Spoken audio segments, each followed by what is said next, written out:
বন্ধুরা, আমরা যে ভূখণ্ডটিতে বসবাস করি এরই নাম বাংলাদেশ। আর এই বাংলাদেশের কোনো না কোনো অঞ্চলে আমরা বসবাস করি। আজ আমি আমার আঞ্চলিক ভাষায় কথা বলবো।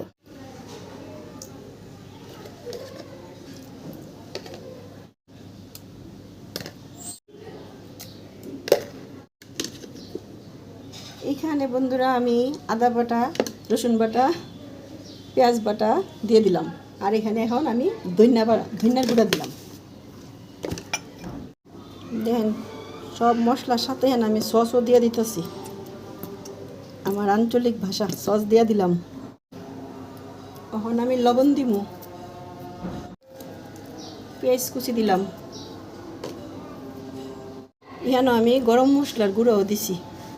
এখানে আদা, এলাচি, দারচিনি, গোলমরিচ, তারপর তেজপাতা আমি সব দিয়ে দিছি।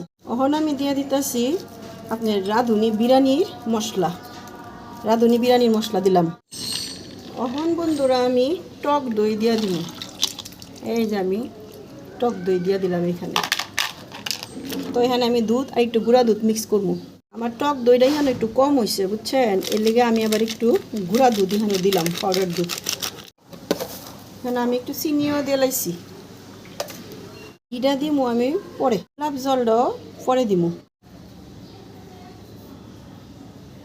এখানে দেখেন আমি সব কিছু দিচ্ছি, আদা বাটা, রসুন বাটা, পেঁয়াজ বাটা, জিরা, মরিচের গুঁড়া, ধনিয়ার গুঁড়া, এলাচি, দারচিনি, তেজপাতা, গরম মশলা, জায়ফল জটির গুঁড়া, তারপরে বিরিয়ানি গুঁড়া মশলা, সস, পেঁয়াজ কুচি, লবণ, ঘি বাদ রাখছি। আর আপনার এই গোলাপ জলটা বাদ রাখছি। আমি সব এখানে আমি দিয়ে দিছি। অন আমি মাইকা টেকে এখানে রেখে দিব কতক্ষণ। মাখার পরে 20 মিনিট রেস্টে থাক। তারপরে আমি গিয়ে এটা তেলের মধ্যে পেঁয়াজ কুচি ভাজা ভাজা করে ছাড়া দিব। ওই দেন আমি কড়াইয়ের মধ্যে তেল দিয়ে দিলাম। দেখেন আমার তেল গরম হয়ে গেছে। আমি তেলের মধ্যে পেস্টটি ছেড়ে দিলাম। পেস্ট ভাজা ভাজা হয়ে যাবো। দেখুন আমার মাংসটা যে আমি রাখছিলাম জিরাইবার লেগিয়া, হ্যাঁ, রেস্টে, তা আমার এখন হইছে সময়। এখন আমি দেখেন এই পেঁয়াজ কুচি বাচ্ছি, এটার মধ্যে আমার মাংসটারে আমি ছেড়ে দিছি। আমার এখন এই মাংসটা এটার মধ্যে হইয়া যাবো। তো ভালো থাকবেন সবাই। আমার এই ভিডিওটা ভালো লাগলে লাইক, কমেন্ট, শেয়ার করবেন।